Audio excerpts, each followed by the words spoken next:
enfrentamientos en Tamaulipas dejan 14 muertos. Héctor Astudillo fue electo como candidato de unidad del PRI a la gubernatura de Guerrero. Dan de alta a 2 personas más, heridas en explosión de hospital de Coajimalpa. Autoridades monitorean pipa de gas que causó el accidente.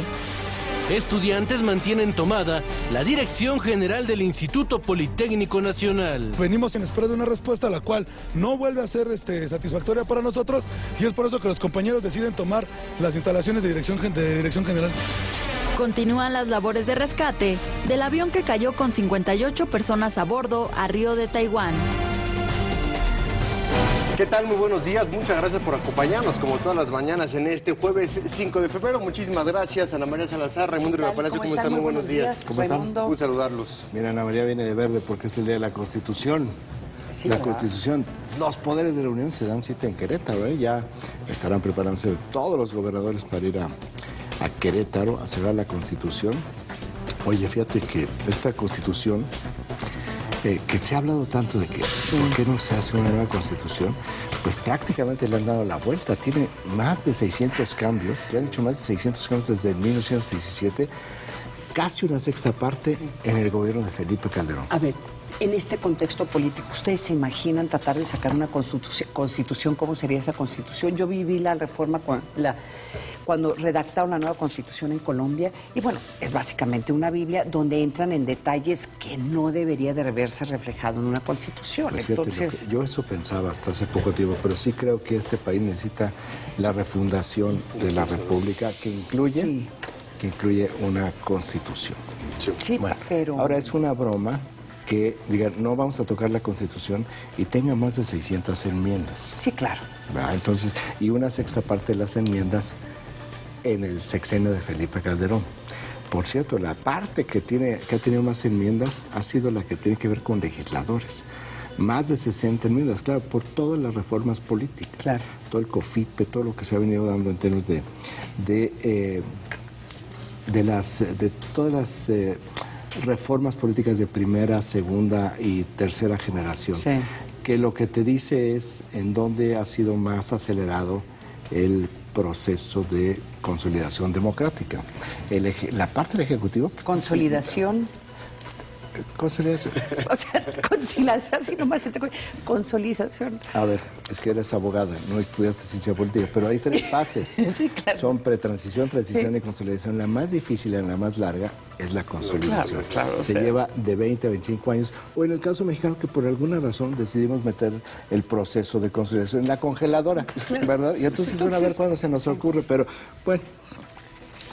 Ahí vamos Pues avanzando. Ahí vamos, o sea, como que vamos 2 pasitos para adelante y 1 para atrás, y ahí vamos, ¿no? Con que no sean 2 para atrás, Raimundo. Que a veces uno se levanta en la mañana y ve los detalles, las hojas en el bosque y dices tú, híjole, se está quemando el bosque, pero bueno. Es un asunto también como de discursos y de señales. Fíjate lo que estás diciendo tú que genera esta confusión.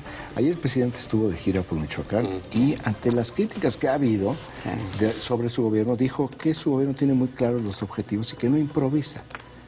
Bueno, de acuerdo con lo que declaró el jefe de oficina de la presidencia, que era, pues cuando menos hasta el año pasado, quien realmente estaba dirigiendo el rumbo del gobierno, el Aurelio Nuño dijo en una entrevista a la prensa española que para este año, que se olvidaran los críticos, que para este año voy derecho y no me quito porque el objetivo del presidente era promover las reformas estructurales. Bueno, pues da la casualidad que el presidente decidió que ese no era el tema, o sea, que no iban a promover las reformas estructurales, la energética, que es tan poco asequible y en un momento en el cual el mercado petrolero es un desastre en el mundo, ni tampoco, por razones electorales, iban a promover la reforma fiscal, ¿verdad? Claro. Lo cual es como un suicidio. Y en cambio, lo que sí iba a promover mucho era la economía familiar y de ahí viene lo del ajuste económico.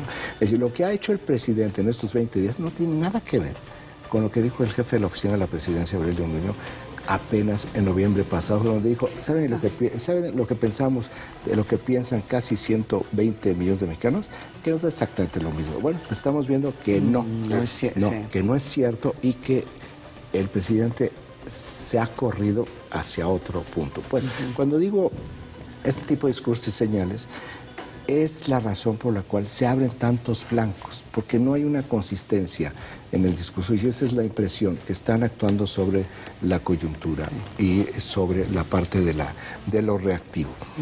Tenemos, por ejemplo, en lo que es el primer tema del PAI informativo que nos proporciona la agencia Intelict, 35% tiene este PAI informativo, algo de lo que estoy diciendo. Tiene que ver con la investigación sobre las casas del presidente Enrique Peña Nieto. Y hoy vemos a la prensa plagada de declaraciones del nuevo secretario de la Función Pública que dice, no vamos a investigar las casas. Bueno, a donde voy es que llevamos 48 horas donde él no ha logrado transmitir el mensaje, porque es lo primero que dijo, y por una sencilla razón. Porque las casas son operaciones entre particulares. Y la función pública, por definición, no revisa ni asuntos particulares ni asuntos de otros poderes que no sea el Ejecutivo. Pero por eso, cuando uno ve las declaraciones, el evento que hizo el presidente ayudó a crear esa confusión. ¿Por qué? Porque declara que van a nombrar al nuevo funcionario, al nuevo secretario de la Función Pública, en el mismo evento donde habla, vamos a que me investiguen por el tema de conflictos de intereses. Entonces, claro que eso crea confusión. Yo sigo pensando que fue un gran avance. Ahora, bueno, eso es lo que yo creo. Sí, creo que 119 millones de mexicanos, 900.999 piensan de otra manera. Pero sí hay un problema de discurso. Sí, ese es el problema. Hay un problema de discurso y además aquí también hay un problema de insuficiencia de argumentos y que hay una percepción de que, a ver, no, ¿por qué están preguntando si va a investigar las casas? Bueno, entre otras razones, porque quien le hace la pregunta pues no sabe qué es la función pública, es como una Contraloría Interna, para efectos prácticos. Entonces, si tú preguntas, ¿vas a investigar las casas? No. Lo que dijo desde un principio el secretario Virgilio Andrade es que lo que iban a investigar eran las adjudicaciones de la empresa que sirvió como agente inmobiliario para establecer el conflicto de interés. El presidente hizo dijo, hay tres puntos en la doctrina. La primera es si el funcionario público incurrió en un delito. Esto está contemplado en el artículo 110 de la Constitución, hablando de la Constitución, título cuarto. Para que sí se mi tarea. Se levantó a las 3 de la mañana para revisar la Constitución. Hice mi tarea. Celebrando Entonces, la Constitución. Esto es cuando es un funcionario activo. Si nosotros le aplicáramos eso textualmente al caso que pidió al presidente investigar, a ninguno se le aplica. Porque el presidente era presidente electo, no era presidente. Su esposa es una ciudadana. Está totalmente fuera de cualquier situación de sospecha. No, es una ciudadana. Es como nosotros, entonces no somos sujetos a ninguna investigación de la función pública. Y el secretario de Hacienda, pues era jefe del equipo de transición, no era funcionario. Entonces, de acuerdo con el artículo 110 constitucional, no se aplica. Me voy más allá. Aún si se aplicara, que no es el caso, no hay sanciones. No hay una legislación para sanciones. La otra parte, que tiene que ver con asuntos reales, la causa a futuro, que es para evitar que en el futuro pueda incurrirse esto. Esa es la declaración de intereses que se va a armar, que es importantísima la declaración de intereses. Y el tercero es sobre la percepción. Aquí sí entra, pero ¿qué crees? Que no hay sanciones tampoco. Que tampoco hay sanciones. Es decir, aquí es algo que ya están señalando algunos de los expertos que pensaremos nosotros, pues tendrían que ser invitados al panel de expertos y dicen, si no hay una metodología clara y si no sabemos realmente cuál es el alcance, pues no vamos a participar en el caso que nos invitaron. No se sabe todavía cuántas personas van a participar o van a ser invitadas a este panel. El propio secretario de la Función Pública ayer no tenía la idea clara si iban a ser 4, 5, 6 o iba a ser una asamblea. O cómo iba a funcionar, cómo iban a ser las recomendaciones. ¿Y trabajos paralelos en el legislativo no tendría también que ver en ese sentido? Ahora esta es la parte que me parece muy importante. Para mí, ¿por qué digo que es muy importante? El presidente abrió la puerta. Quien tiene que hacer la chamba para que esta puerta no se abra o se olvide es el Congreso. El Congreso tiene, por ejemplo, revisar las adjudicaciones. Para esto no necesita que haya un trabajo coordinado con el Ejecutivo. Esa es su función. Si las cámaras ayudan a construir lo que antier planteó el presidente, realmente en el mediano plazo vamos a estar hablando de otras cosas. Sí. Pero si las cámaras no hacen su trabajo, los medios de comunicación, por más esfuerzo que hagan, no son agentes de cambio, no toman decisiones ejecutivas, no administran la justicia, no legislan. Promueven el cambio. Empujan para que los agentes de cambio actúen en este sentido. Por eso vemos esta parte de los discursos, esta parte de los mensajes y esta parte de contundencia que se tiene por lo farragoso y lo barroco con lo que se hacen las cosas, que tiene, por ejemplo, el presidente, que nuevamente tiene que estar saliendo a dar la cara porque da la casualidad que no tiene equipo que tenga credibilidad, porque cada vez que se para alguien a hablar de esto... La verdad es que el mensaje que quisieron dar ayer, o sea, que el presidente quiso dar antier con sus declaraciones, sí se está perdiendo en las críticas, ¿sí? O sea, lo vemos en todo. Sí. ¿Se acuerdan cuando se capturó al Chapo? ¡Qué gran captura! El Chapo Guzmán duró 48 horas. Sí. La captura, porque a las 48 horas era para determinar si era el Chapo, si se había entregado, si no. Bueno, es una barbaridad. Sí. Aquí falta contundencia, ¿verdad? Y que generen voceros con credibilidad. Ese es el gran problema. 28% de los impactos. El PRI, de acuerdo a lo que ha venido haciendo con todas sus candidaturas a gobernadores, sacó un candidato de unidad para Guerrero, Héctor Astudillo, que ya perdió en 2005 la gubernatura ante Seferino Torreblanca, que ha sido 2 veces presidente municipal de Chilpancingo y que ninguna de esas 2 veces ha terminado el mandato, porque como los delegados en el Distrito Federal, pues saltan a otro puesto para poderse mantener ahí. Ahí tenemos Héctor Astudillo, más vinculado al grupo del gobernador con licencia, Ángel Eladio Aguirre, y que deja en el camino a Manuel Añorbe. Manuel Añorbe, que ya perdió la elección anterior. Pero, alto, ¿escucharon lo que dijeron, Raimundo? Que este individuo que va a ser el candidato para el PRI, Héctor Astudillo, que va a ser candidato para el PRI, está más vinculado al exgobernador o al gobernador en licencia, que es un gobernador del PRD. O sea, sí, como todos los aspirantes del PRD al gobierno, también están vinculados a él. Sí, ¿cómo se llamó la obra? ¿Verdad? De cualquier manera, el PRI espera que con Héctor Astudillo, que tiene arraigo, mucho arraigo en Guerrero, puedan darle la vuelta a la gubernatura y recuperarla del PRD. Ahí tenemos, todavía no hay candidatos del PRD, que es el otro partido fuerte, y vamos a ver cómo va el PAN para ver con quién finalmente el PAN, que en el caso de Guerrero no es una fuerza dominante, puede ir a apoyar.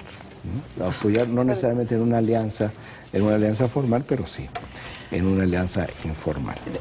Pero sí, en verdad, o sea, tratar de explicar Guerrero, la política en Guerrero ahorita o sea, lo que tú estás diciendo, Raimundo, que el que quede como gobernador, que probablemente va a ser o del PRI o del PRD, pues no creo que vaya a ser de Morena, son individuos que están vinculados a un gobernador que tuvo que tomar licencia por el tema de Iguala. O sea, sí, como que estamos en el mundo... ¿Cómo entender Guerrero? Lean el logro filantrópico de Octavio Paz. Ah, mira, lean a Samuel Ramos. Los mexicanos ya ahí entendemos simulaciones y cosas de esa naturaleza para tratar de entendernos a nosotros mismos. Después, ¿por qué no nos entiende el mundo? Qué incomprendidos, es que somos medio complicados. Pero bueno, fíjate, somos tan complicados que aquí viene otra de las partes de gran complicación. 16% de los impactos tiene que ver hoy con la petición del ex jefe de gobierno Marcelo Ebrard a la Comisión Nacional de Derechos Humanos que atienda su caso y que lo defienda porque están violando sus derechos. Y una de las peticiones que hace a la Comisión Nacional de Derechos Humanos en este momento, donde la opacidad está seriamente cuestionada, es que por favor emita una medida cautelar para que el informe de la Comisión Especial de la Cámara de Diputados sobre la línea 12 del metro que nos costó a los contribuyentes 45,000 millones de pesos sea mantenida en secreto, que no se publique. Sí. ¿Y por qué? Porque no le va a gustar, obviamente. Si precisamente un día antes, la crítica es, no, que se haga más abierto, que sea más público, que sea más transparente, que sea menos opaco, que por favor avancemos del lugar 107 que nos tiene Transparencia Internacional en términos de corrupción y opacidad. Y caminemos un poquito, estamos en el 30% de lo que está Dinamarca, que es el país más transparente. Bueno, creo que todavía todas las obras de Andrés Manuel López Obrador reservadas. Fueron las obras públicas no pueden ser reservadas, claro que no. Es parte fundamental de la transparencia. Pero bueno, México, creo en ti. El Día de la Constitución, 14% de los impactos. Seguimos con el optimismo de 1917. Pues los estudiantes del Politécnico tomaron las instalaciones, la dirección de el Instituto Politécnico Nacional. El director del Instituto Politécnico Nacional, Enrique Fernández Fáñez, pues tuvo que despachar quién sabe en dónde. Sí. En su oficina no. ¿Por qué razón? Porque no acepta que siga el proceso de renuncias de directores. Algo que no lo negoció él durante el levantamiento del paro, que lo negociaron la comunidad del Politécnico con la Subsecretaría de Gobernación, que para efectos prácticos pues se ha convertido en el factotum de la política educativa. Entonces, un director del Politécnico que no tiene poder realmente de ejecución del Politécnico. Este país es maravilloso, porque nos refleja realmente los diferentes niveles del poder y la toma de decisiones en México. Sin modo que cuestionar o regañar a los estudiantes, si ellos están usando las mismas prácticas políticas que los que están usando los maestros en Guerrero, que están usando... O sea, aquí el tema es no negociar necesariamente. El ceder en todas las negociaciones. Claro. Sí, pero ven el nivel en el entierro, hombre. Es como un director administrativo, porque para efectos prácticos, en acción política, ni está ahí, y lo vimos. Más de 17 horas de la toma de la dirección del Politécnico Nacional, y él dice, pues es que yo no estoy de acuerdo. Da igual que no esté de acuerdo. De cualquier manera no incide el director del Politécnico Nacional. Y aunque estuviera de acuerdo, tampoco incide. Tampoco sería. O sea, si hubiera él dicho, sí, sentemos a negociar, seguirían ahí los estudiantes. Le dan la instalación, pero de cualquier manera no toma las decisiones. Esto es lo que está sucediendo en este país. Una cosa muy importante que tiene que ver con el ajuste ya al gasto público es lo que sucedió con el presupuesto asignado para el nuevo aeropuerto de la Ciudad de México para este año, que se reduce casi 70%. Ayer platicamos la semana pasada sobre que una de las obras que podían resultar afectadas, no canceladas, será el nuevo aeropuerto internacional de la Ciudad de México, y en este caso el presupuesto se va de 6.871 millones de pesos programados a 2.500 millones de pesos. Es decir, no se cancela la obra, por supuesto que no la pueden cancelar, simplemente se están aplazando los plazos. ¿Y afectará el tema de los tiempos de la construcción o al proyecto como tal? No, afecta los tiempos de la construcción. Entonces, no recuerdo la primera parte de la obra, ¿en qué año? Iba a estar en 2018. La primera parte pues, no va a estar en el 2018, va a estar un poco después. No sabemos todavía cuánto, esto ya lo tendrán que estimar los expertos. Ese es el PAI informativo de Agencia Inteligencia, que está súper divertido este día, ¿eh? Sí, se vio. No, la pasamos bien en el PAI. Y las portadas, por ejemplo, del Universal y del Excelsior, sí, de veras te das cuenta cómo está el país. Hablan de peleas entre maestros llevándose rehenes, tienes a maestros ensangrentados. Y el Universal... Eso fue en Oaxaca, eso fue muy interesante. Sí, en Oaxaca. Se pelearon los maestros de la coordinadora con los que es la disidencia, con los maestros del sindicato. Y también estuvimos viendo lo que estaba pasando en Guerrero. Pero en Guerrero se unieron los dos para marchar por los salarios. el mundo al revés. No, sí. Y en Guerrero también pues hablan del éxodo del narco, eso está en la parte de la universidad. O sea, el país, y no hemos hablado ni de Tamaulipas, que eso creo que es un tema más adelante. ¿Sí? Y las portadas internacionales, el tema de Jordania, el tema del petróleo, el tema de Argentina, que más adelante estaremos platicando, por supuesto, aquí en este espacio. Es lo que tienen hoy las primeras planas nacionales e internacionales y el país de la agencia Intelite. Vamos a un corte, no se vaya, regresamos con mucho más aquí a la mesa del primer café.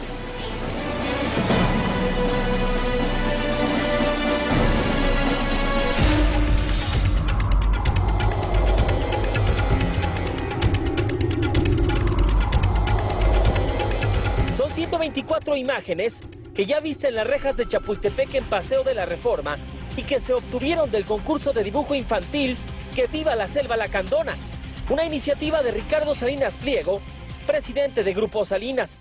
Qué importante es hacer lo que nos corresponde para proteger la selva lacandona. Lo mejor que podemos hacer es crear esta conciencia entre los niños de que es un activo único y valiosísimo de todo México y que todos trabajando juntos podamos rescatar y hacer que viva la selva lacandona. Hasta el 15 de marzo, usted podrá ver una selección de obras elegidas entre 40,000 dibujos sobre la selva lacandona que enviaron niñas y niños de todo México y Guatemala. En este esfuerzo también participan los gobiernos de Chiapas y del Distrito Federal, así como líderes ambientalistas. Quiero expresar mi mayor reconocimiento por esta gran interés y gran esfuerzo que realiza Fundación Azteca para realizar este concurso año con año, que es educar por medio de dibujos, por medio de formas donde pueda participar e interesarse directamente en los niños, porque es la mejor manera de que podamos tener una conciencia ambientalista. Tenemos que aprovechar que nuestro país es rico en diversidad ambiental y debemos de cuidar esos tesoros. Sería muy triste que para conocer una selva tuviéramos que salir de México. En sus primeros 10 años, Que Viva la Selva Lacandona ha recibido más de 440,000 dibujos de niñas y niños que hoy saben que esta reserva natural es un patrimonio de los mexicanos que tenemos que cuidar como uno de nuestros más grandes tesoros.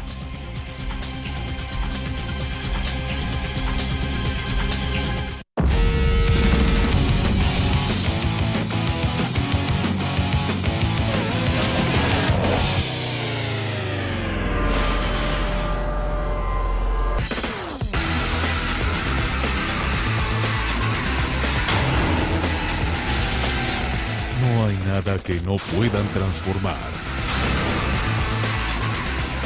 Los Restauradores. Viernes 22 horas. Proyecto 40. Ay, comadre, qué trabajadora. Pues cómo no. ¿Se acuerda que le dijimos al gobierno de la República que no nada más queríamos que nos diera, sino que queríamos trabajar? Claro que me acuerdo. Pues nos escuchó y nos cumplió. Ahora Oportunidades evolucionó en Prospera y además de lo que ya recibimos, nos apoya con proyectos y programas para ser más productivas. Por eso ahora tengo este negocio. ¿Todavía le puedo entrar? Sí, pero hay que levantarse más temprano, ¿eh? Con Prospera tienes más oportunidades. Mover a México. Gobierno de la República. Los del PRI somos gente positiva. Sabemos que aunque hay problemas en México, estos se resuelven trabajando. Por eso, los priistas aplaudimos a los mexicanos trabajadores y luchones. A los mexicanos que cuando caen, se levantan. Sí, a los mexicanos entrones. Y a las familias que ayudan a los suyos cuando más lo necesitan y nunca fallan. En el PRI admiramos a los mexicanos que trabajan para disfrutar de lo que más quieren. PRI, trabajando por lo que más quieres. Pasan los años y la historia se repite. Pero no, lo que se repite son los errores. En cambio hay cosas que no solo se repiten, siguen siendo lo mismo. Nos dicen que la economía va mejor. Pero a ti, ¿por qué no te alcanza? También nos dicen que la seguridad es un hecho. Pero ¿por qué nos faltan 22,000? En el PRD somos muy conscientes de lo que no funciona en México. Por eso, tu voz es nuestra voz. El gobierno dice estar moviendo a México y en un año gastaron 65 millones de pesos en viajes, ropa, corbatas y accesorios, 192 millones en asistentes de la presidencia, 4,000 millones en publicidad. Mientras en el gobierno se vive entre lujos y despilfarros, 60 millones de mexicanos sobreviven en la pobreza. Paremos el despilfarro. Movimiento Ciudadano. En febrero, Central te presenta a Benny y Celina, 26 años juntos. ¿Cómo le hacen? Además, estilo de realeza. Conoce cómo deslumbra una reina. Y en la moda, Mara Book se transforma en la protagonista de algunas películas del cine. No olvides descargar nuestra app para iPad y iPod. Revista Central. Cómprala ya.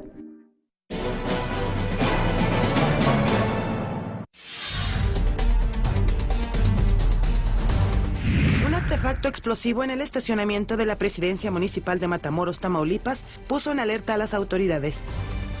El Grupo de Coordinación Tamaulipas aseguró que el dispositivo nunca representó peligro alguno para persona o bien material. No obstante, por precaución, el área fue acordonada por la Secretaría de la Defensa Nacional y retirada posteriormente por personal especializado. También ayer se registraron 2 nuevos bloqueos en la carretera Matamoros-Reynosa que fueron dispersados por policías estatales de Fuerza Tamaulipas. Esto ocurrió luego de que lunes y martes se presentaron diversos enfrentamientos entre grupos del crimen organizado y fuerzas federales que dejaron un total de 14 muertos en los municipios de Reynosa, Matamoros y Valle Hermoso, en la frontera con Texas, Estados Unidos. En medio de los operativos que realizan las autoridades en este estado fronterizo, también fueron decomisados 13 vehículos, 8 de ellos blindados en una bodega. Las unidades, en su mayoría, pertenecen al estado de Texas. Derivado de este ambiente de tensión, el Consulado General de Estados Unidos en Matamoros emitió una nueva alerta para sus connacionales residentes en la entidad. En el mensaje se advierte que la violencia podría prevalecer por un presunto enfrentamiento que habría entre facciones del Cártel del Golfo en Matamoros y Reynosa. Por su parte, Roberto Campa Cifrián, subsecretario de Prevención y Participación Ciudadana de la Secretaría de Gobernación, en visita por Nuevo Laredo, se refirió a los hechos de violencia de los últimos días. Dijo que se deben a reacciones contra las medidas de seguridad que se aplican en la entidad. En tanto, el gobierno de Tamaulipas refrendó su respaldo a las estrategias de seguridad que se llevan a cabo para combatir la violencia. Regresamos con nuestros analistas a la mesa de El Primer Café. Me sigue sorprendiendo cómo, y yo me considero también culpable de esto, estamos descuidando Tamaulipas. Y tal vez nos acostumbramos de que Tamaulipas es una región del país que en verdad sigue bajo el control del crimen organizado. Se calentó en los últimos 4 días. Se calentó y yo creo que la atención giró para allá, en parte porque sale el gobierno de Estados Unidos, porque cada vez que da una declaración de alerta del gobierno de Estados Unidos ya como que empezamos a... Pero que dice, vamos a cerrar el consulado. O sea, a mí me sorprende que siga abierto el consulado. Yo creo que es una decisión de buena fe por parte del gobierno de Estados Unidos mantener abierto el consulado. Está cerrado. Pues por eso, pero que lo tuvieran abierto hasta ahora y que decían, porque es muy, muy peligroso.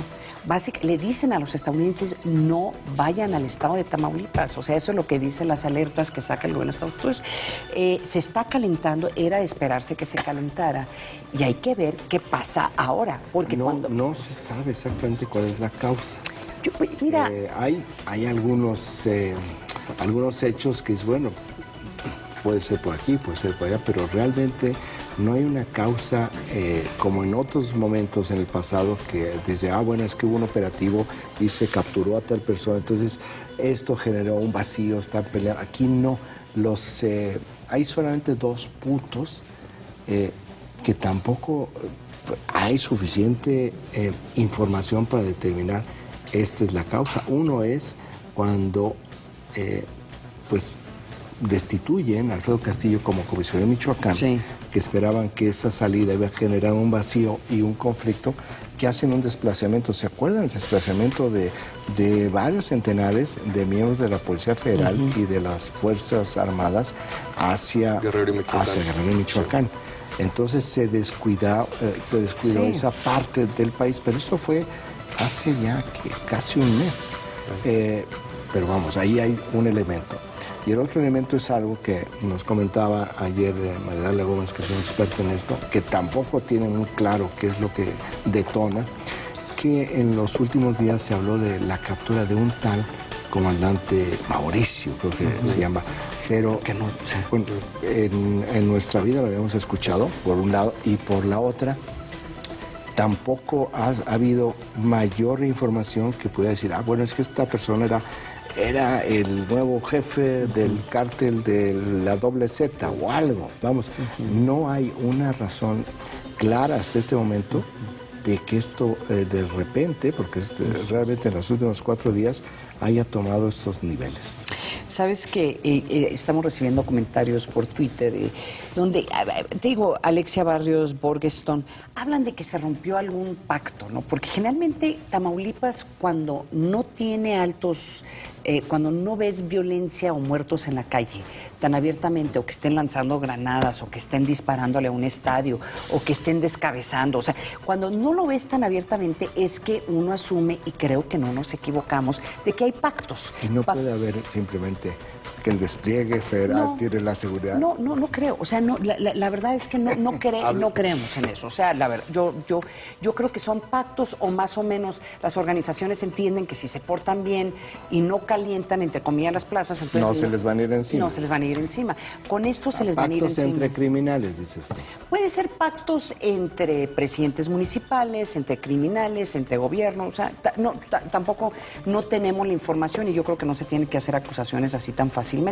Pero sí creo que hay que ponerle atención a Tamaulipas, porque cuando se caliente a Tamaulipas y empieza a haber más presión por parte del gobierno federal, después se van calentando los otros estados, y ojo, Nuevo León está a un lado. Y Nuevo León ha tenido relativa paz en los últimos años. El gobernador de Nuevo León insiste y nos ha dicho a muchos de los analistas y los expertos, él dice porque fortalecieron su policía estatal, pero la verdad es que eso no explica la paz que hay ahorita en el estado de Nuevo León. Entonces, en el estado de Nuevo León, estoy hablando del estado de Nuevo León, o sea, la posibilidad de que se vuelva también a calentar Nuevo León también es muy real ante lo que estamos viendo, ante lo que está sucediendo en Tamaulipas. Se rompió algún pacto, asumamos que algo sucedió, algo de ese tipo. Entonces, eso automáticamente te empieza a calentar también el estado de poder. Y cuando todo esto le sumas un factor como el tema del consulado, en cuando también tienes una presión del gobierno norteamericano, cuando vemos el presupuesto de la iniciativa Mérida reducido, y un tema y una preocupación real del gobierno estadounidense con respecto a lo que pasa en cuestiones de seguridad en México, también se convierte y te suma otro tema más, cuando en otros estados como Michoacán no tienes los elementos de los consulados norteamericanos. Si se descompone, está tan integrado regionalmente que cuando tú decías Nuevo León, digo, es que también el norte de Veracruz. Sí, claro, y también una parte de San Luis Potosí. Es que la descomposición no es una descomposición de un municipio. No. Es un problema que tiene vasos comunicantes y que se mueve todo. Ese es el problema. Entonces, ¿qué estamos viendo? Todavía hay una enorme debilidad institucional. Porque yo voy a poner sobre la mesa la hipótesis, el despliegue de las fuerzas federales hacia otra parte del país, del Golfo al Pacífico, genera también la posibilidad de que pues las ratas salgan. Digan, ya se fue el gato, pues entonces vamos sobre lo que es nuestro, ¿no? Sí. Ante esto, bueno, pero fíjate, aquí Alex Ingona nos hace también esta observación, y hay también otra persona que nos está haciendo también este tipo de observaciones, Miguel Tobar, sobre que no descuidemos lo que está sucediendo en una lógica de inestabilidad en Oaxaca. Claro. Claro. Con la parte de los maestros, con secuestros de empresarios. Sí tienen mucha razón, porque aquí hay una variable que no tiene que ver con lo que hemos visto en los últimos meses, que estamos regresando ya a lo que es la esencia del problema de la inseguridad.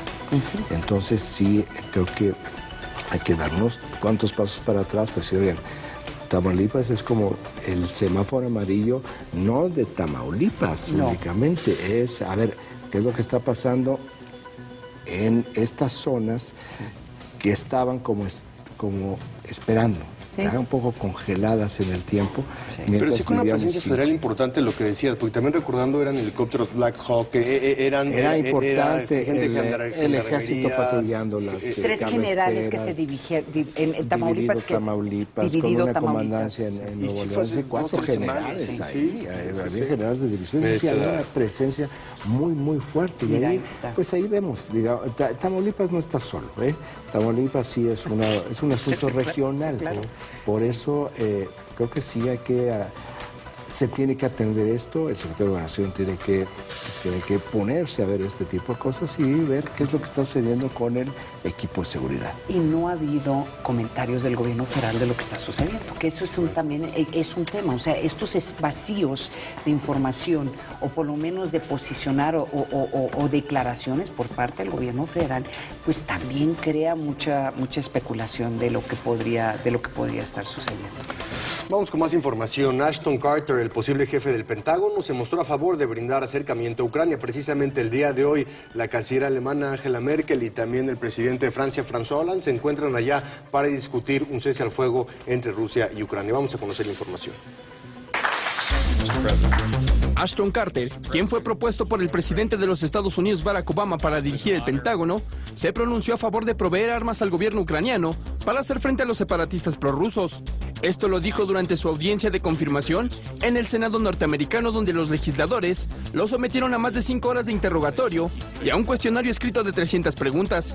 Aunque hasta el momento Washington únicamente aporta a Kiev equipos militares no letales, varios congresistas republicanos con influencia en política exterior han estado presionando a la administración de Obama para que entregue a Ucrania sistemas antitanque, antiaéreos, radares y drones con un valor de $3,000 millones. Carter destacó que las movilizaciones de las Fuerzas Armadas rusas en Kiev son una clara violación al compromiso que asumió en 1994 al firmar el Acuerdo de Budapest, donde se acordó respetar la integridad territorial de Ucrania. Y aunque Rusia continúa negando la presencia de sus tropas en el este ucraniano, advirtió que la posibilidad de respaldar con armas a Kiev tendría consecuencias irrevocables. Regresamos con nuestros analistas a la mesa de El Primer Café. Rápidamente, información de última hora. Los medios locales están informando acerca de unos ataques aéreos que está llevando a cabo el gobierno de Jordania como respuesta a la quema del piloto jordano por parte del Estado Islámico. Esto está ocurriendo en Irak y está ocurriendo en Siria en estos momentos. Más adelante, más información. Se está generando en estos momentos el tema de los ataques aéreos directamente. Que va a ser uno de los grandes temas para el nuevo secretario de la Defensa de los Estados Unidos. Hay mucha presión ya de parte del Congreso estadounidense de que Barack Obama, que la Casa Blanca ya empiece a participar y apoyar mucho más a todos aquellos, pues aquellos rebeldes, aquellos grupos que de una forma u otra están tratando de luchar en contra de ISIL. El problema es que de ISIL es que se encuentra en varios países ya. Entonces estamos hablando esto fuera del aire. Si vas y tratas de crear una fuerza multinacional como la que se creó para invadir a Afganistán en su momento, para tumbar al talibán, y el talibán tenía ese factor que eran represivos, que mataban, que violaban derechos humanos. Estos son peor. Y en muchísimos sentidos, y están matando mucho más gente. Si tú creas un comando multinacional, una fuerza multinacional, ¿por dónde entras? Y casi que tienes que entrar por Siria. Entras por Siria y por Irak, pero sería de una forma u otra apoyar al gobierno sirio actual, que es un gobierno que ha sido criticado y que lo han tratado de tumbar. Entonces es una situación muy difícil. Ha sobrevivido porque ISIS es más malo. Claro, claro. El amigo de mi enemigo es mi amigo, ¿no? Sí, claro. Sí. Entonces también hay que señalar que el día de ayer la Secretaría de Relaciones Exteriores sí sacó un comunicado, pues hablando sobre la muerte de este piloto y la forma salvaje que lo mataron. Además, sacar el video. Sí. No, pero han estado sacando videos de cómo lanzan personas que acusan de que son homosexuales, y son varios. Ayer ya surgieron notas de qué es lo que están haciendo con niños que de veras uno ni quiere comentar. Pues, o sea, digo, y sacan los videos. O sea, el piloto jordano atrajo mucho la atención porque ya empieza a haber declaraciones de países directamente. Musulmanes también. pero lo que están haciendo con los niños, con las mujeres. Y hay videos de esto. Entonces, yo sí creo que no ha habido una reacción mucho más contundente, porque los videos de estos asesinatos tan terribles han sido generalmente personas civiles, no han sido soldados. Hay muchos soldados iraquíes. Sí, pero no en estadounidenses, no, masivas, ¿sí me entiendes? No. Entonces, el siguiente paso con lo que sucedió ahora con este piloto jordano, ya le pega directamente a un gobierno que está dispuesto a decir, ¿saben qué? Y la reacción de Jordania fue contundente, ¿eh? O sea, ellos y primero... está empezando. Les digo, vamos a tomar represalias y tomaron. Sí. O sea, y no se esperaron. Que eso es lo padre de estos países. Es lo padre. O sea, eso es, cuando le dices es lo padre de tener un gobierno menos muy autoritario, que puede hacer ese tipo de decisiones. Incapacidad de los gobiernos de entender el tema de las redes sociales. Digo, finalmente ISIS está ganando espacios dentro de las redes sociales con ese tema de propaganda, lo decías, al más puro estilo nazi. Pero el gobierno más allá y la coalición más allá de haber detenido el avance de ISIS en Medio Oriente, en Irak y en otras cuestiones, sí le está ganando por lo menos el mensaje a nivel de comunicación en esta parte, a la impresión y demás. Sí, en su portal. No, algo insólito en los medios de Estados Unidos. Sí, porque CNN dijo que ni siquiera pusieron pedacitos, o sea, ni siquiera las partes donde tú no veías que estaban quemando vivo porque efectivamente esta difusión es lo que alimenta todo y además estimula. Está hecho para eso, es cinematográfica, visualmente. Propaganda pura y bueno, pues ahí tenemos. Ahí tenemos lo que sucede. Nosotros también en nuestra región 4 pues tenemos la difusión amplísima del último video de la tuta. Digo, qué chistosos. Le damos el boletín de prensa a la tuta, que es un criminal, un funcionario político, se le da el mismo trato. Pero bueno, son cosas de la confusión sobre dónde estamos. 7:41, vamos un corte, no se vaya, regresamos con mucho más aquí al Primer Café.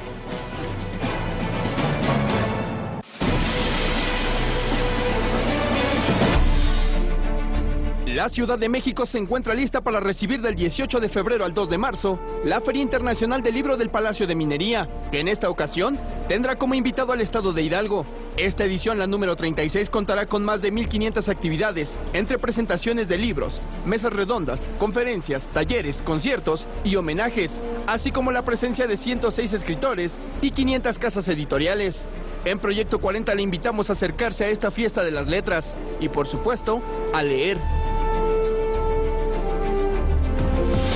Plantel Azteca abre sus puertas para los alumnos de primeros de secundaria que busquen una educación de excelencia.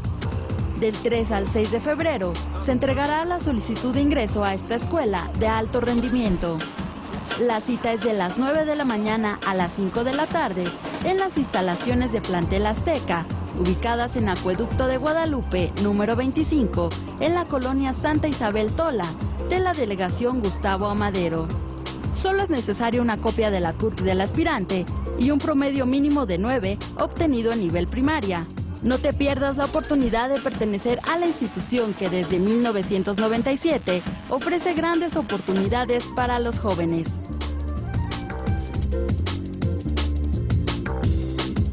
...40 cuadros por segundo... ...40 emociones... ...40 grandes actuaciones... ...40 visiones de los mejores directores... Más que un número, la mejor opción para ver el cine en tu casa... Cinema 40... ...jueves y viernes, 15 horas... Proyecto 40... Esta semana en Vértigo. ¿Qué son los partidos locales? Conozca a detalle cuáles son, en qué estados compiten y en qué condiciones lo harán en el proceso electoral de 2015. Descarga nuestra app. Me queda claro que con estos no avanzamos. Cada vez estamos peor. Los que tienen el poder de cambiarlo no lo hacen. El dinero no alcanza. Y en todos lados hay más delincuencia. Ya no podemos seguir así. Lo justo sería tener un salario digno y que a los corruptos los metan a la cárcel. Cambiemos el rumbo con nuevas ideas. Que nadie nos diga que no se puede. Claro que podemos. ¿A poco no? Partido Acción Nacional. Los del PRI somos gente positiva. Sabemos que aunque hay problemas en México, estos se resuelven trabajando. Por eso, los priistas aplaudimos a los mexicanos trabajadores y luchones. A los mexicanos que cuando caen, se levantan. Sí, a los mexicanos entrones. Y a las familias que ayudan a los suyos cuando más lo necesitan y nunca fallan. En el PRI admiramos a los mexicanos que trabajan para disfrutar de lo que más quieren. PRI, trabajando por lo que más quieres. Pasan los años y la historia se repite. Pero no, lo que se repite son los errores. En cambio hay cosas que no solo se repiten, siguen siendo lo mismo. Nos dicen que la economía va mejor. Pero a ti, ¿por qué no te alcanza? También nos dicen que la seguridad es un hecho.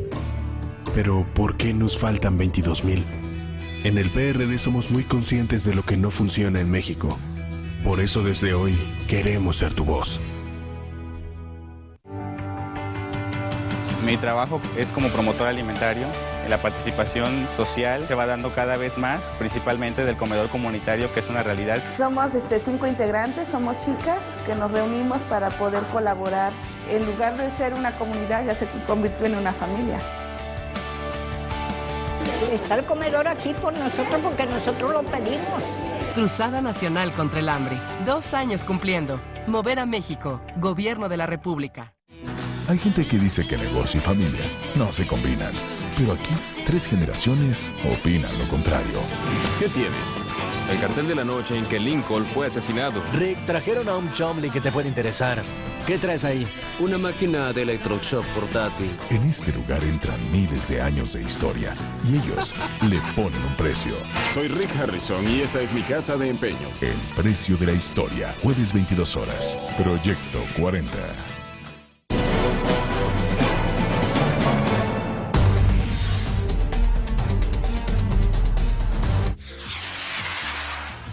Héctor Astudillo fue electo como el candidato de unidad del PRI a la gubernatura de Guerrero. Esta decisión fue tomada durante una reunión en la que participaron el presidente nacional del Tricolor, César Camacho Quirós, y los otros aspirantes a la candidatura del Estado, Manuel Añorbe Baños, Héctor Apresa Patrón, Mario Moreno Arcos y Cuauhtémoc Salgado Romero. A través de su cuenta de Twitter, el líder tricolor anunció el respaldo del priismo guerrerense hacia quien hasta hace unos días se desempeñaba como diputado local. Horas más tarde, Héctor Astudillo acudió a la sede del Comité Estatal del PRI para registrar su precandidatura al gobierno del estado. A él se suman otros aspirantes que intentarán llegar a la gubernatura de Guerrero. Entre ellos se encuentran el contendiente del Movimiento de Regeneración Nacional, Pablo Amílcar Sandoval Ballesteros, y el presidente municipal con licencia de Acapulco, Luis Walton, quien contenderá por el partido Movimiento Ciudadano.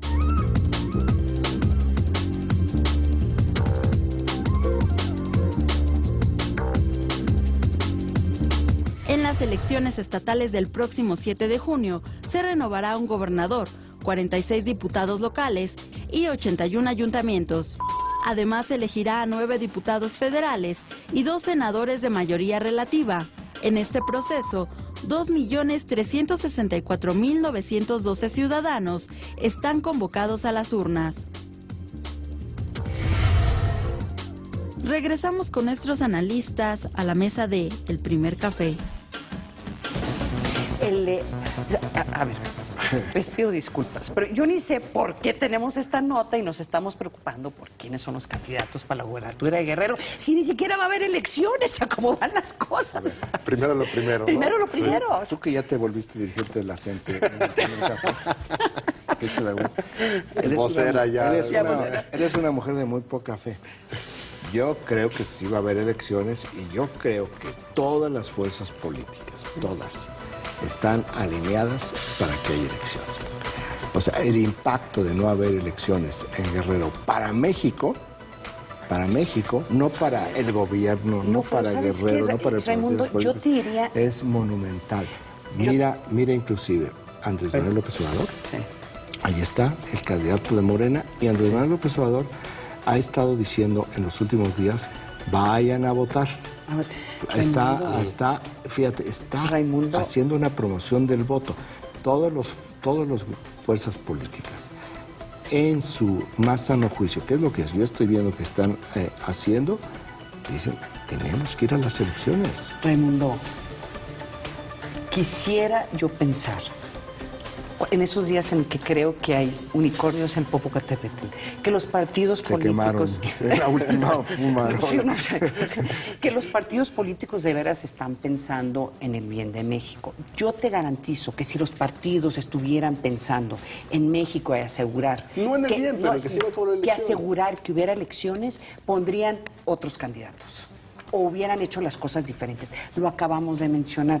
Ya 2 de los candidatos que ya han sido anunciados, están vinculados con el gobernador que lo tuvieron que sacar por el tema de Iguala. Una observación importante, Alex Incova, que de esto tiene bastante. Que dice, según mi expediente, nos manda un mensaje, Héctor Astudillo no está vinculado a Ángel Eladio Aguirre, está más vinculado a Manuel Añorbe.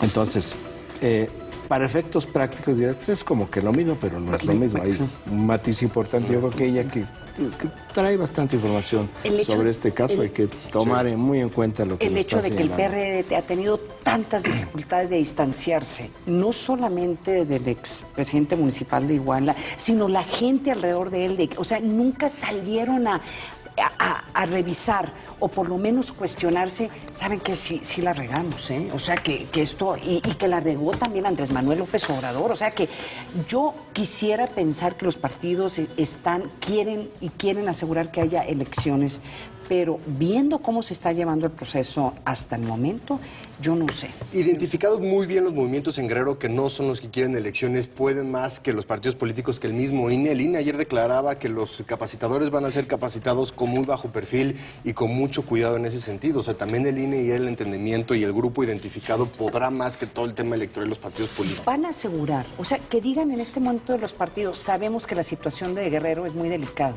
y sabemos que no se va a poder llevar a cabo las elecciones según lo decreta la nueva legislación y toda la capacitación. Nosotros como partidos, yo quiero que pongan eso escrito, estamos dispuestos a cuestionar los resultados. No lo van a hacer.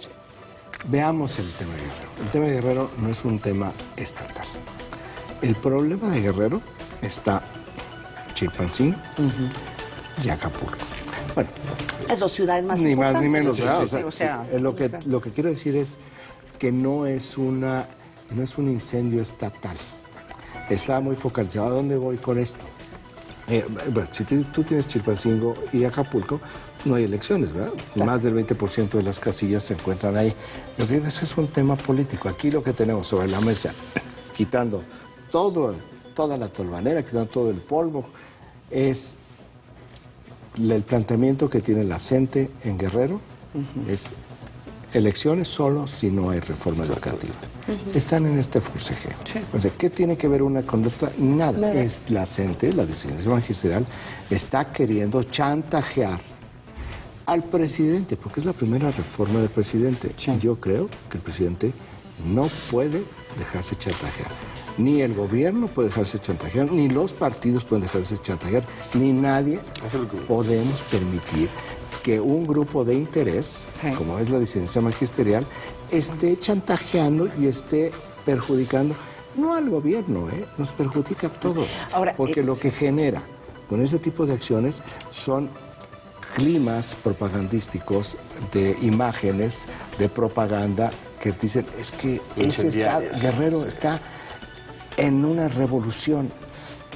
Por eso digo, veamos las cosas en su justa dimensión, quitemos el polvo y tenemos, ahí está la discusión. Sí, el tema no es de que no hay condiciones, no, el tema es de que si tú no me das la exclusión de la reforma educativa en Guerrero, te voy a seguir movilizando para que no haya elecciones. Esto es chantaje político. Y gracias a... Y fíjate lo que sucedió ayer, que 2 grupos antagónicos que ni siquiera se pueden ver, en Guerrero pues ya se agarraron de la mano para protestar juntos. El asunto de los salarios, claro. ¿Verdad? Sí, entonces, digo, yo quisiera pensar, yo quiero que haya elecciones en Guerrero, pero con la información que tenemos ahorita, yo lo veo muy difícil. ¿Te quedas con los unicornios en Popocatépetl? Me quedo con los unicornios en Popocatépetl. Vamos con más información. La encargada de llevar el caso sobre la muerte del fiscal argentino Alberto Nisman aseguró que tiene importantes medidas de tomar en torno a la investigación. Esto tras las declaraciones contradictorias que ha ofrecido a los medios de comunicación. Continúan las interrogantes en torno a la muerte del fiscal Alberto Nisman en Argentina. La fiscal que lleva el caso, Viviana Fein, confirmó la existencia de documentos encontrados en el bote de basura de Nisman que pedían la detención de la presidenta de Argentina, Cristina Fernández. Horas antes, Fein informó que no había sido hallado ningún borrador de la denuncia que hiciera el fiscal fallecido contra la mandataria argentina, por lo que aseguró que la contradicción fue debido a un error de interpretación de sus palabras. Pero esta declaración no fue la única razón para que la actuación de Fein fuera cuestionada. La fiscal anunció que canceló sus vacaciones después de ser fuertemente cuestionada por abandonar una investigación repleta de interrogantes y dejar la indagatoria en manos de 2 de sus colaboradores. Regresamos con nuestros analistas a la mesa de El Primer Café.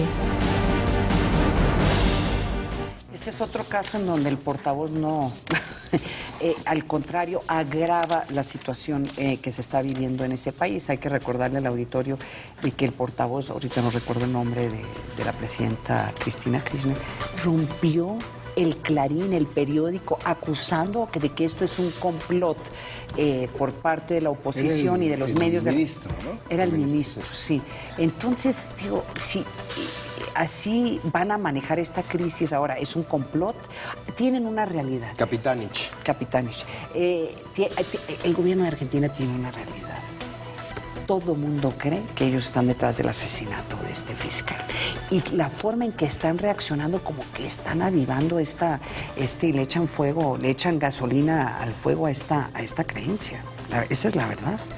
Entonces, y luego, para sumarle a todo lo que está viviendo el gobierno argentino, el día de ayer Cristina Fernández tuvo un incidente en las redes sociales que le está generando también problemas diplomáticos. Durante una visita a China, posteó un mensaje en el que se burla auténticamente del acento de las personas que hablan mandarín en español, con este cambio de la R por la L. Sí. En lugar de decir arroz y petróleo, puso alos y petróleo. Esto le generó cualquier cantidad de críticas y en estos momentos seguramente tendrá que los chinos han de estar odiando Latinoamérica ahorita cuando uno en China, en una reunión con empresarios y con inversionistas chinos. Sí, ¿te imaginas ahorita la percepción que han de tener los chinos después? Porque estuvo Maduro allá, creo que Maduro también no le fue muy bien estos comentarios de la presidenta en Twitter. Claro, la percepción que han de tener el gobierno chino del gobierno de México ante la cancelación de todos estos contratos donde están involucrados empresas del gobierno chino. Entonces, sí. Y la Casa Blanca estará contenta de lo que le está pasando a China en América. Claro, echándoles porra. Incluso abonando más a lo que puede ser un realineamiento una vez más hacia otro lado, fuera de China. Ahí está el interés del presidente Nicolás Maduro de hablar con el presidente Peña Nieto sobre el tema del petróleo. No le fue bien por Asia. No. Está teniendo que regresar a los orígenes americanos. Estados Unidos le sigue comprando tanto 1 millón de barriles de petróleo. Es realmente Estados Unidos quien mantiene la economía venezolana, paradójicamente, y sí necesita hablar el presidente Maduro con el presidente Peña Nieto. Pero bueno, ¿para qué se porta tan mal? El presidente Maduro, que no lo hacía el presidente Chávez, que se enfrentaba de otra manera con sus adversarios. Claro que dijo cosas muy bonitas de Fox, el presidente Chávez, pero bueno, sí, en un alto pero no, vamos, no se hace tonto, ¿no? Todavía no tenemos respuesta de qué pasó con aquel avión que derribó la Fuerza Aérea. Sí. Por ejemplo, que desapareció todo. Ha sido muy agresivo, muy grosero con el expresidente Felipe Calderón, a lo cual yo no sé por qué, siendo presidente, no hubo una respuesta de la Cancillería mexicana. Creo que más allá de lo que los mexicanos puedan pensar de Felipe Calderón, pues es un expresidente, es un asunto de investigación presidencial, es un asunto que afecta al país. Y ahora Maduro quiere reunirse con el presidente Peña. Para ver sobre asuntos, para hablar sobre temas yo creo que deberían no responder. Yo creo que sí está en el mejor interés mexicano tenderle este puente al presidente Maduro. Ya sé que tú eres línea dura, tú eres disidencia magisterial, yo no. Nos vemos en la mañana. Nos vemos hasta mañana ya. Hoy, por favor, Me callo. Raimundo, muchas gracias. Nos vemos, gracias. Mañana, 7 de la mañana, aquí en el café.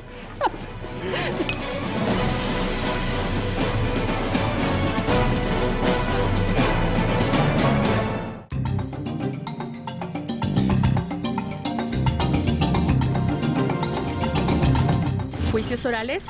¿Cuáles son los beneficios? ¿Para quiénes son? ¿Y cuándo serán una realidad tangible? De ello platicamos con César Cerizola. Él es abogado penalista del despacho Martínez, Arnaud Cerizola, Domínguez y Odorado. Juicios orales ya son una realidad en territorio nacional. Se han ido implementando a través de una reforma constitucional que se hizo en 2008 y se tenía un plazo de 8 años para que estuvieran implementados en su totalidad en el territorio nacional. ¿Cuáles son los beneficios que vamos a tener no solo como país, sino como personas? Mira, el primer beneficio que se obtiene como país es un beneficio de índole económico. Ahora va a resultar mucho más barato al Estado o para el Estado el tema de el arreglar las controversias que existen a veces entre los particulares, la reparación del daño. Con los juicios orales ya no va a ser necesario llegar a instancias como Profeco en caso de algún fraude o la misma Conducef. ¿Otras instancias será tomar el lado de juicios orales? Mira, pueden ser dos etapas diferentes. Se puede llevar en temas de cuando existe un incumplimiento de contrato, acudir ante la Profeco, acudir ante un juez civil, ante un juez mercantil, y en caso de la comisión de un delito, además de poderse acudir a estas instancias, pudiera acudirse ante la Procuraduría, como se ha hecho a lo largo de los años. ¿Qué más económicos, qué tanto más económicos van a ser hoy los procesos con los juicios orales? En caso de que se llegue a la reparación del daño, sobre todo en los delitos de robo, que son los más comunes, pues seguramente sí será muchísimo, puede ser que incluso más del 60%. En concreto, ojalá que los juicios orales verdaderamente busquen acotar el tiempo, como el costo que ello representa para el país en busca de proteger las garantías de los ciudadanos.